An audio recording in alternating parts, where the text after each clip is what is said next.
what becomes quite apparent is like when the Course says nothing has any meaning, essentially, or the head gives everything all the meaning that it has.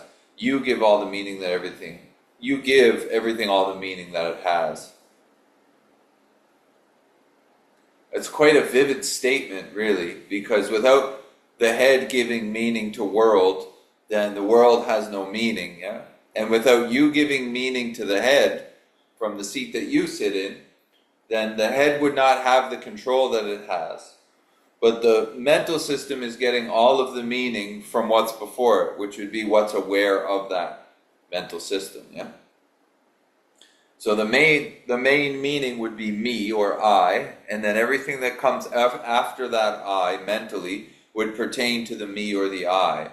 So the non-existent thing being the I, which is given tons of existence through the meaning given to it from before it,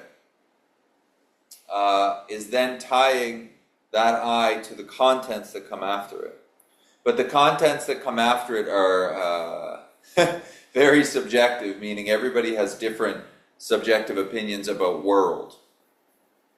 And then that subjective opinion that their head is giving world is talking to the sense of I-ness within the body, and the brain interprets to the body of which it's a part. So their subjective view, their subjective interpretation of the world is getting interpreted to the I, and that sense of I or me is getting tons of meaning from what's before it. And that is pretty much dominating people's experience. So if the interpretation of the world is scary or fear or bad or something, then that is the experience of the world. Yeah? Like my head would interpret things from the standpoint of poverty, essentially. Never having enough. So its move is always to get more, yeah? But the never having enough is an interpretation from that mental system. And then who doesn't have enough? Me. Yeah? So if that me is an existent thing, then, or if I'm taking that me to be an existent thing, then everything is seen from the standpoint of poverty. So as soon as the eyes open in the morning, it's like I got to do more stuff. And that's just this interpretation. So each interpretation is different. Not that different. Most of them are based on a sense of lowness, I find. Most people are seeing from the sense of being below or less than in many ways. So the operation is constantly trying to obtain. But it's quite powerful to see that nothing has any meaning until the head gives it meaning. And then the head, the mental system only has meaning because of the meaning that I give it through the sense of my mental system. Other than that, there's really nothing to do besides what the head is going off on. So the relief will come from seeing that it's not your mental system. The mental system will go on. Yeah, the interpretation of from the standpoint of poverty will probably go on because it's a conditioned interpretation. There's no doer of that interpretation. It's just like, that's how the wheel spins, yeah? So the wheel will keep spinning because there's not a me there spinning it in the first place. But through the sense of me, if I'm taking the sense of me to be me, then I'm tied to the spinning wheel. And I will then be spinning. That would be the discomfort. I would then be spinning with that wheel, yeah? And the spinning with that wheel gets extremely exhausting. It's a very tiring spinning because it doesn't stop spinning and then it gets very uncomfortable. And there can never be enough from the standpoint of poverty, so then there's just obtaining of moreness all the time. And that obtaining of moreness is completely exhausting to the body. And the spinning will go on. So whether we spin with it or it spins on its own would be up based on the me-ness or the ownership of the spinning. Yeah? It's like the people will say, my ego is driving me crazy, but the word my is before ego. There's no problem with ego, let's say, even though ego is a non-existent thing. It's just a movement. but it's the sense that it's your ego. Yeah, so trying to change the ego or kill the ego doesn't really matter if you're still there before it. Yeah, because if the ego dies, which it can't because it's never been alive, but if the ego dies and you're still before it, then that me-ness is just going to hop right over to the next thing. Yeah, spiritual ego, let's say. So I'm going to kill the J ego, and then I'm going to go to the spiritual name ego, but you're in front of both of them, you see? And either ego, however it looks, is going to be conditioned the way it's conditioned. Whether we change the name of the body or not, the body is still going to work on the same conditioning in many ways. So it's got you if there's a you. Yeah? If we don't see the me-ness involved, or the role of the sense of me or you, or I, for instance, then, we're stuck either way. We have to see that the sense of me is not what you are, or not what I am, yeah? Otherwise, I'm operating from the sense of me. That's like self in recovery, self-centeredness. And then no matter what way, what ego it seems to pick up, it's based on self-centeredness either way. And you can't pivot from that, yeah? From the sense of me-ness. You can't, you're still in the box that you're trying to get out of. And the sense of me cannot get out of the box of sense of me.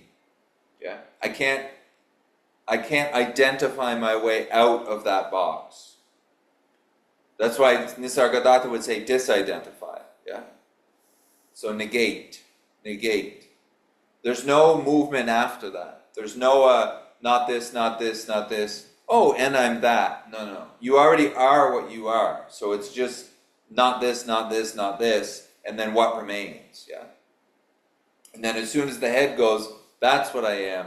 That's not you. That's another presentation. So you can only make the movement of negation, you see.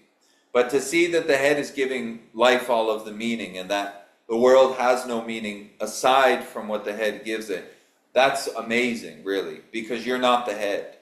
So you don't have to go with that. It's not your mental movement. It's a mental movement based on a conditioned interpretation. But you're not that mental movement, you see? Because there's no you before it is the key. That's the main point, I feel. There's no you before it. If you go, I'm not the mental movement, you're still completely bound to the mental movement through the I-ness of it. But there is the sense of individuality is a sense. There's nothing there. It's a non-existent thing, yeah? So self, the sense of individuality is just a movement. There's not a thing there. So when the thoughts are spinning, giving all this meaning to the world, they're one of the spinnings in the world, in the wheel of spinning, is the sense of me-ness. And it's constantly getting presented, me.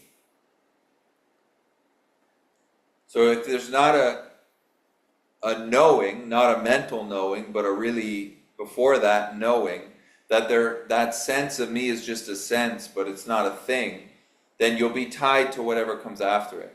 And when the head gives meaning to the world, like I was saying, when my head gives meaning to the world from the standpoint of poverty, and it goes off on this, I need more, if I'm taking myself to be the one that's arising to, I'm bound to it.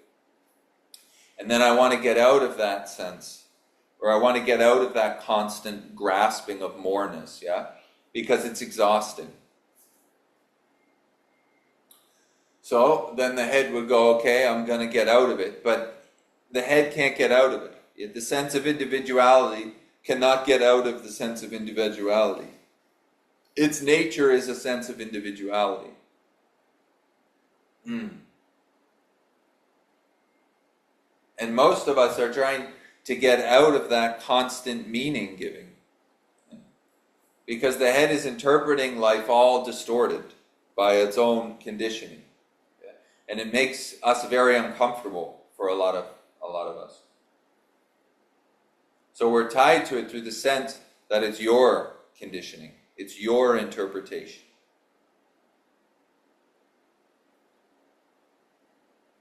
So it's really just a negation of what you're not.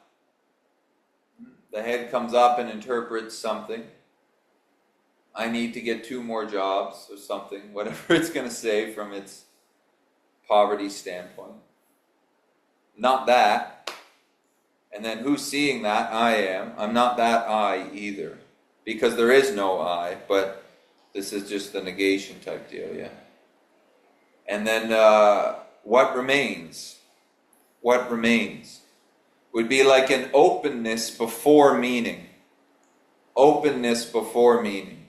Then the head will come in and say, geez, I shouldn't really be sitting here, I should probably be working. I don't know if I should lay down, I should probably get back to work. And then, yeah, you can see where this is going. So it's powerful, so I just wanted to mention that, because it's powerful to see that the world and life has no meaning until the head gives it all the meaning. Yeah? Because right away it softens the blow of the meaning giving in the first place. It really does, because you can see that it's giving tons of meaning to stuff that doesn't really have that much meaning.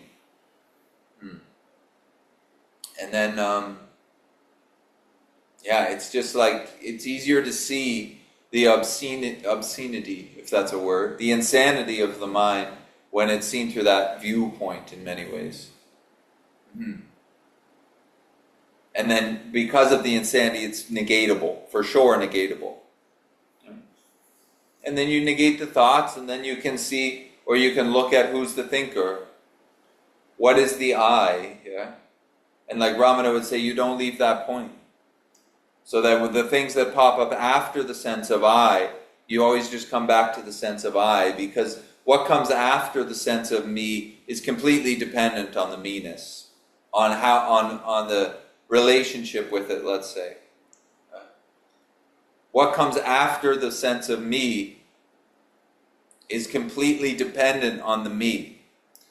And if it's seen that there's no me, then what comes after loses ton of its weight, yeah? Its power is withdrawn, because it's only getting power through the sense of me-ness. Otherwise, the thinking doesn't have any power. It's powerless. Yeah? It's basing its existence or its influence on the sense of me. So if the sense of me is seen through as to be a non-existent me, then the things that come after it, which is all the meaning giving and the panicking and the anxiety about life, it completely loses its air. Yeah, the bubble of thinking gets popped really fast, because it's not based on anything. It has nowhere to land. So it just flies through space, really, yeah, without there being a landing point. Because the landing point is me. Yeah? The me-ness gives the thinking tons of juice in many ways. So there's really only one question: who is it arising to? Who has the world-bound ego and who has the spiritual ego? It's the same sense of me. And if it's a non-existent thing, then who cares about the ego? Then the things can come and go, but they're not landing on anything, because there's nothing there for it to land on. And then you really see the interpretation, like a ticker tape. Yeah? And it's not unique in any, it's just the same stuff over and over again. And that's a lot of relief, to see that the sense of me is part of the ticker tape and there's nothing there. And then the thinking comes up with, like, it starts to lift the weight bar, you know? The thinking presents an idea, and then there's no me to lift it, so it just gets put down. And all the heavy lifting is chilled out. Thank God. So it's got to be based on the sense of me-ness, that's where that interpretation of life is getting its power. So you're not the thinking, you're not the thinker, because there is no thinker.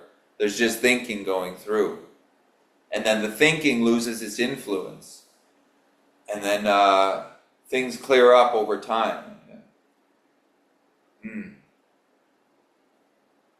It's beautiful to see. It's beautiful. And then you really see the insanity of the thinking. You really see how the interpretation is super distorted to what's going on.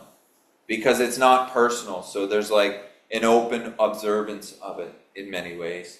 And once you see the insanity of it, it's great. It becomes like funny because the thinking doesn't get it. The thinking will just keep presenting that idea as if it's super accurate, you know? Yeah. That's neat.